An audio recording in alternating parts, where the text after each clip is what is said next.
네, 성도님들 반갑습니다. 제가 유압으로 또 착각을 해가지고 죄송해요. 이렇게 반응이 안 오시면 곤란한데, 성도님 반갑습니다. 네, 반갑습니다. 네. 네, 제가 11시에 유압을 하다 보니 이게 리액션이 되게 좋아요. 우리 아이들과 같은 믿음이 여러분들 가운데 있기를 축복합니다. 네, 좋습니다. 네. 인생을 살아가는 모든 사람이 바라는 것이 있는 것 같아요. 그게 뭘까 생각하면 바로 행복이라는 것 같습니다. 사람은 누구나 행복한 삶을 살아가길 원한다라는 거예요. 그래서 행복이 과연 정확하게 뭘까? 어떤 게 행복일까? 제가 국어사전 찾아보는 걸 좋아하는데 국어사전 찾아봤더니 이렇게 행복을 정의합니다. 충분한 만족과 기쁨을 느끼어 흐뭇함을 누리며 살아가는 것. 이게 행복이더라고요. 충분한 만족과 기쁨을 느끼어 흐뭇함을 누리며 살아가는 거. 얼마나 듣기만 해도 가슴 설레이고 두근거리는 단어예요, 그죠? 누구나 행복하길 원한다라는 거죠. 그래서 우리는 이 행복을 붙잡고 경험하고 누리기 위해서 날마다 최선을 다해서 인생길을 걸어갑니다. 좋은 사람들과 좋은 공간에서 좋은 것을 먹으며 즐거운 대화를 나누면 행복할 것이다 라고 믿으면서 주어진 오늘을 열심히 살아가는 거죠. 더 나은 직장, 더 안정적인 수입, 더 좋은 관계를 위해서 날마다 최선을 다하고 계신 거 아니겠습니까? 이뿐만 아니라 또 작지만 확실한 행복, 소소하지만 확실한 행복을 누리는 시간도 결코 포기할 수는 없죠.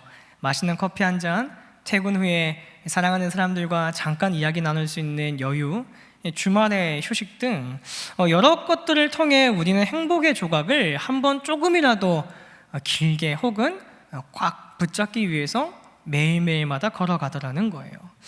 자, 그런데 그렇게 열심을 내고 최선을 다해 살아가는데 결국 그 모든 시도 뒤에 남는 것은 잠깐의 기쁨 그리고 영원한 만족이 아니구나라고 하는 현실 또한 우리가 깨닫게 되며 하루하루 걸어갑니다.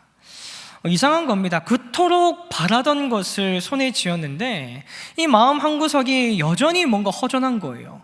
원하던 직장에 들어갔는데 기대했던 관계를 맺었는데 계획했던 일들을 다 하나씩 이루어가고 있고 이루어왔고 또 이루어갈 것이라 믿고 확신하며 걸어가는데 왠지 모를 공허함이 내 안에 찾아오더라는 겁니다. 많은 것을 누리고 있음에도 오히려 더 큰 불안함이 나를 집어삼킬 때가 있더라는 거죠. 이 역설이 바로 인간의 한계다라는 거예요. 오늘 함께 묵상하는 시편의 주인공은 다윗입니다.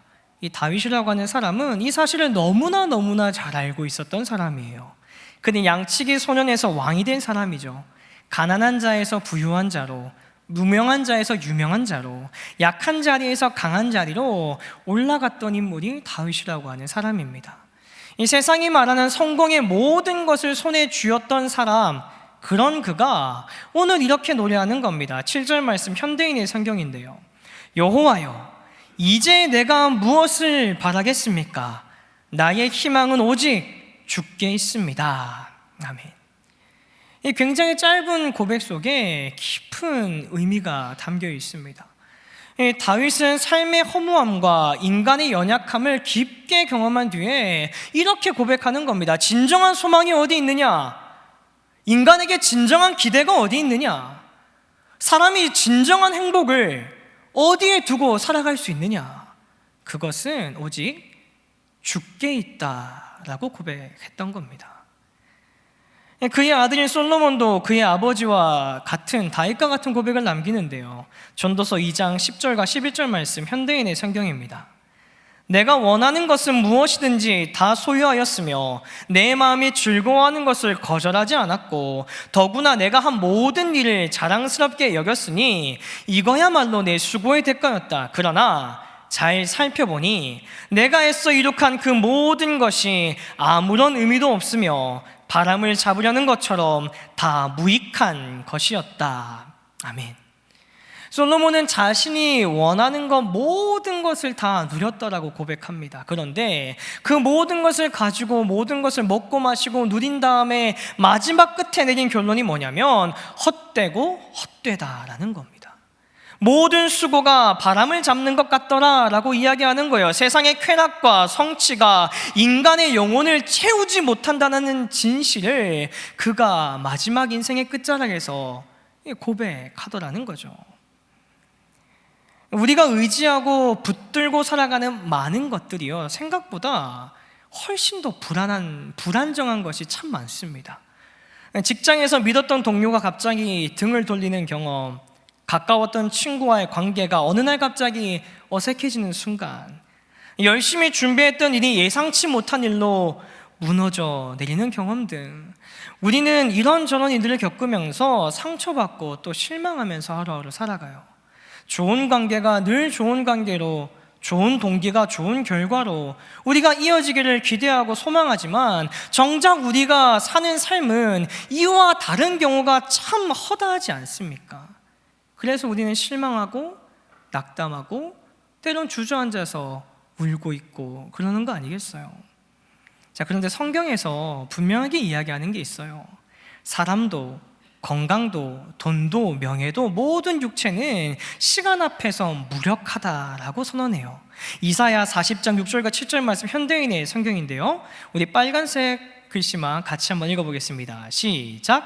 모든 인간은 풀과 같고 그 영광은 다 들의 꽃과 같아서 여호와의 입김에 그 풀이 마르고 꽃이 시드니 참으로 사람은 풀에 지나지 않는구나. 아멘.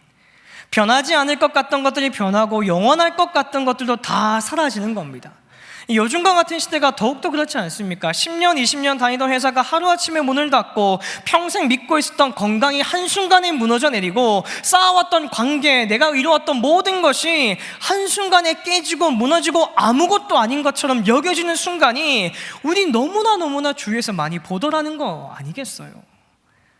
이 사실을 믿음의 선조였던 토마스 아킨피스도 깨닫고 있었습니다. 그래서 그는 그의 책 내면을 향한 유익한 권면에서 이렇게 얘기하는데요, 오늘 그대의 편에 선 사람들이 내일이면 그대를 대적할지도 모릅니다. 이들은 바람의 방향처럼 순식간에 변합니다 라고 기록을 합니다. 무척 냉정하고 굉장히 차갑고 이렇게까지 표현할 거 있나? 라고 하는 생각이 들지만 사실 그는 인간의 이 변덕과 인생의 불안정함 속에서도 하나님만이 변치 않으시는 분이시다라는 것을 강조하는 겁니다. 근데 바로 이 지점에서 오늘 우리가 함께 생각하는 다윗의 고백과 연결이 되는 거예요. 토마스 아킨피스가 인생의 덧없음을 통찰했다면 다윗은 그 인생의 덧없음을 현실로 실제로 몸으로 겪었던 사람이 바로 이 다윗이라고 하는 인물 아니겠습니까? 이 다윗만큼 인간의 배신을 뼈저리게 경험한 사람은 드뭅니다. 특히 압살롬의 반역은 다윗에게 정말 큰 상처였어요. 이 압살롬이 누구입니까? 다윗의 아들이죠. 다윗이 그를 얼마나 사랑하고 아꼈는지 몰라요. 성경을 보면 압살롬이 이제 죽음을 맞이할 때 다윗이 통곡하면서 이렇게 고백해요. 내 아들 압살롬아, 내 아들 압살롬아, 차라리 내가 너를 대신하여 죽었더라면, 이야기하면서 펑펑 울고 뒹굴뒹굴합니다. 다윗이 얼마나 압살롬이라고 하는 이 아들을 사랑했는지 몰라요. 자, 그런데 그 아들이 아버지를 배신하고 왕위를 빼앗기 위해 반란을 일으킵니다. 이것만으로도 너무나 충격적인데 더 가슴 아픈 것은 다윗의 오랜 친구이자 다윗의 참 친구이자 동역자이자 조언자였던 아히도벨까지 이 압살롬 편에 섰다는 사실입니다. 이 아히도벨은요, 다윗의 모든 비밀을 함께 공유하고 알고 있었던 사람이었어요. 다윗이 가장 힘들 때 그의 곁에서 지혜로운 조언을 해주던 사람이었습니다. 당시 아히도벨의 조언은 마치 하나님의 말씀과도 같아서 다윗은 물론 압살롬도 그의 모든 조언을 그대로 따랐다라고 사무엘하 14장 말씀에 기록이 되어 있을 정도로 이 다윗에게는 너무나 소중했던 존재, 너무나 신뢰했던 사람이 이 아히도벨이라고 하는 사람이었던 거예요. 자신이 가장 사랑했던 압살롬, 그리고 가장 신뢰하며 자신의 곁을 주고 마음을 주었던 이 아히도벨의 배신이 얼마나 다윗에게 큰 아픔이었겠습니까? 얼마나 큰 충격이었겠어요. 근데 그 결과 이어지는 사무엘하 15장 말씀 보면 다윗은 맨발로 울며 예루살렘을 떠나는 도망자의 신세가 됩니다. 왕궁도 왕자도 신뢰했던 사람들도 모두 잃고 정신없이 그냥 도망칠 수밖에 없었던 거예요. 상상이 되시나요? 한 나라의 왕이었어요. 이스라엘의 위대한 왕 다윗이었습니다. 근데 맨발로 머리에 있는 죄를 뒤집어 쓰고 울면서 도망가는 겁니다. 자, 그 도망자의 순간, 도망자의 자리에서 다윗이 과연 무슨 생각을 하고 그가 의지할 수 있는 것이 과연 무엇이었겠습니까? 하나님밖에 없는 거죠. 이런 경험 속에서 다윗은 오늘 이 고백을 하나님께 드리는 거예요. 여호와여, 이제 내가 무엇을 바라겠습니까? 나의 희망은 오직 주께 있습니다. 사람은 누구나 변할 수 있습니다. 심지어 가장 가까운 가족도, 나의 가장 친한 친구도 등을 돌릴 수 있더라는 거예요. 하지만 하나님께서는 다윗을 끝까지 버리지 않으십니다. 오직 하나님만 변하지 않으신다는 사실을 깊게 다윗은 깨닫게 된 거예요. 사람은 변하고 환경은 바뀌어도 우리 주님이 언제나 오늘이나 영원토록 동일하시다라고 하는 사실을 삶으로 깊게 경험한 것이죠. 이 사실을 알았던 토마스 아킨피스는 오늘을 살아가는 저와 여러분들에게 이렇게 권면합니다. 사나 죽으나 예수님을 단단히 붙들고 그분을 의지하며 자신을 맡기십시오. 모두가 실망시킬 때 그분만이 그대를 도우실 수 있습니다. 참 공감되는 말입니다. 여호와 반석 되시는 예수님을 붙들어야 됩니다 라고 격려하는 거예요. 예수님께서는 마태복음 7장에서 이런 비유의 말씀을 하셨어요. 두 사람이 집을 짓는데 한 사람은 반석 위에 또 다른 한 사람은 모래 위에 집을 지었다는 이야기 다들 아시잖아요. 비가 내리고 창수가 나고 바람이 불어 그 집이 부딪혔을 때 반석 위에 지은 집은 무너지지 않습니다. 그러나 모래 위에 지은 집은 한순간에 다 무너져 내립니다. 사람들은 변하지만 예수님의 사랑은 변하지 않는다는 거예요. 환경과 사랑은 바뀌지만 하나님의 말씀은 변하지 않습니다.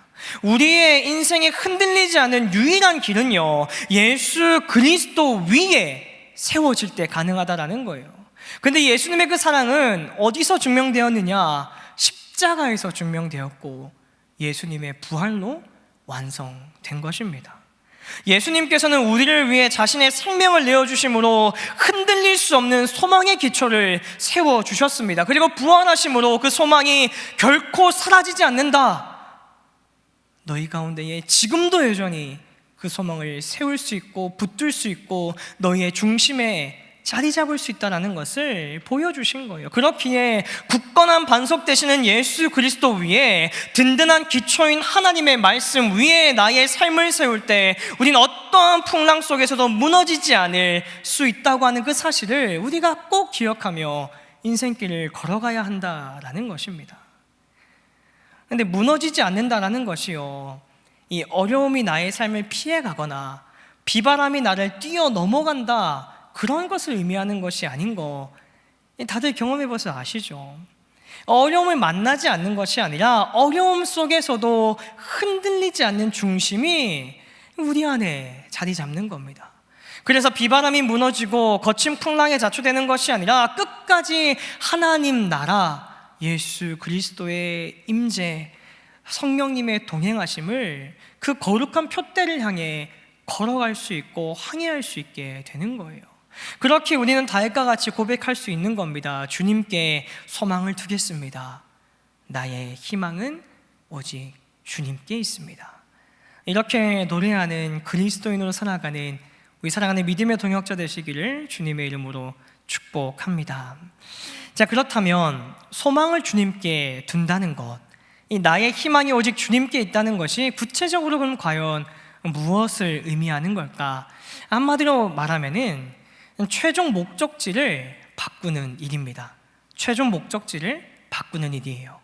이 배가 항해하면서 여러 항구를 들릴 수가 있습니다. 항해에 필요한 물자를 싣기도 하고 사람들이 타고 내리기도 하고 잠시 쉬어가기도 합니다. 하지만 배에게는 반드시 돌아가야 할 최종 정박지, 최종 목적지가 있다라는 겁니다.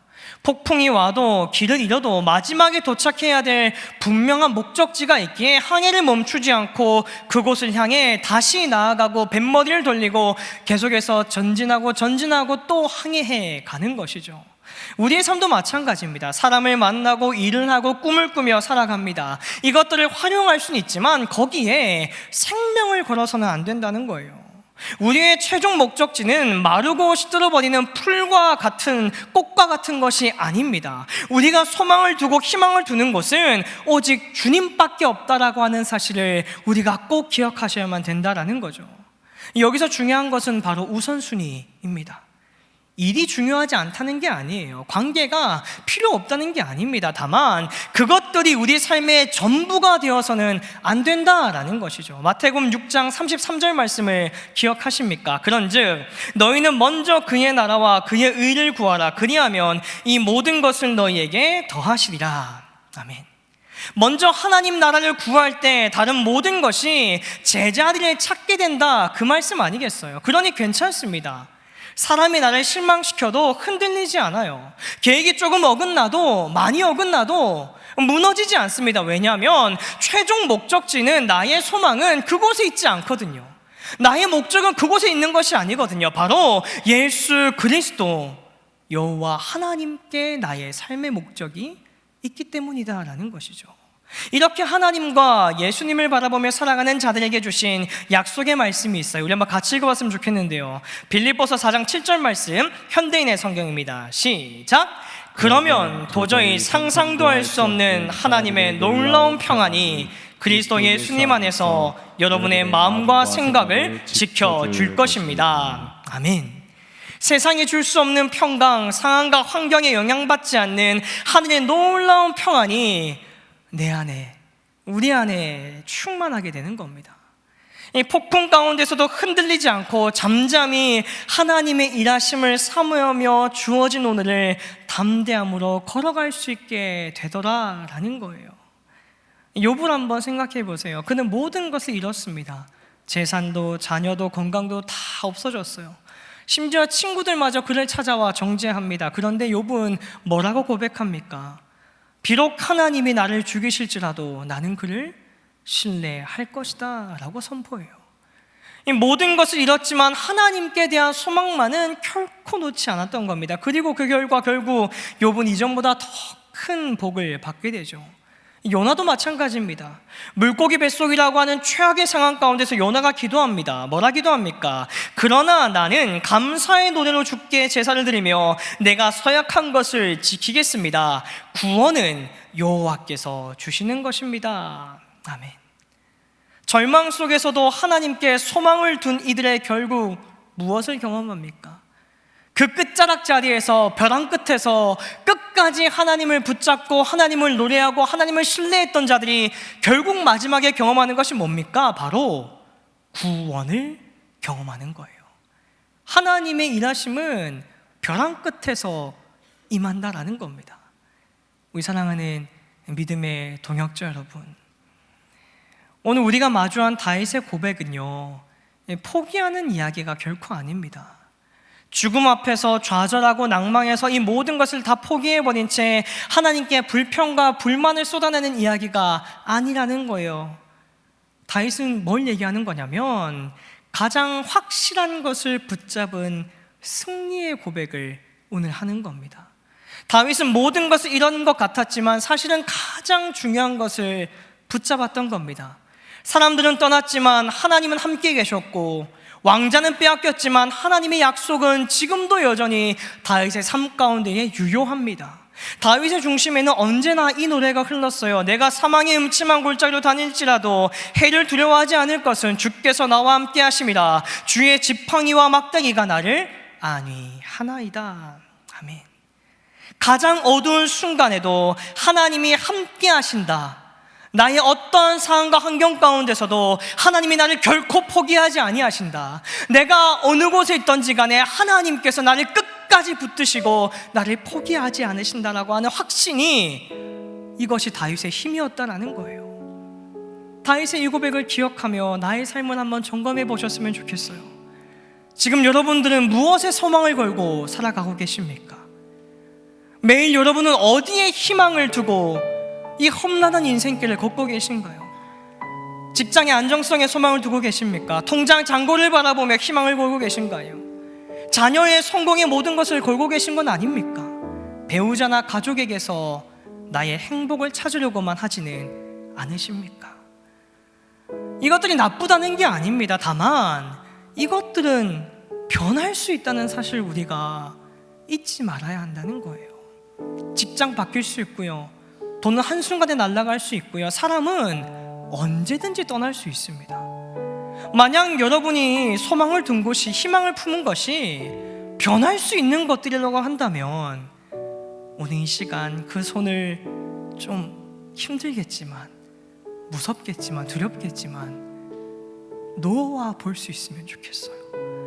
그거 놓고요, 주님의 손을 꽉 붙잡으시는 거예요. 변할 수 있는 것에 생명을 걸지 말고 변치 않는 하나님께 생명을 거시는 겁니다. 다윗이 폭풍 속에서도 하나님을 붙들었듯 우리도 그 손을 붙들어야 되는 거예요. 하나님은 결코 우리의 손을 먼저 놓지 않으세요. 여호와여, 이제 내가 무엇을 바라겠습니까? 나의 희망은 오직 주님께 있습니다. 이 고백이 우리의 입술에서, 우리의 마음에서 흘러나오기를 간절히 소망합니다.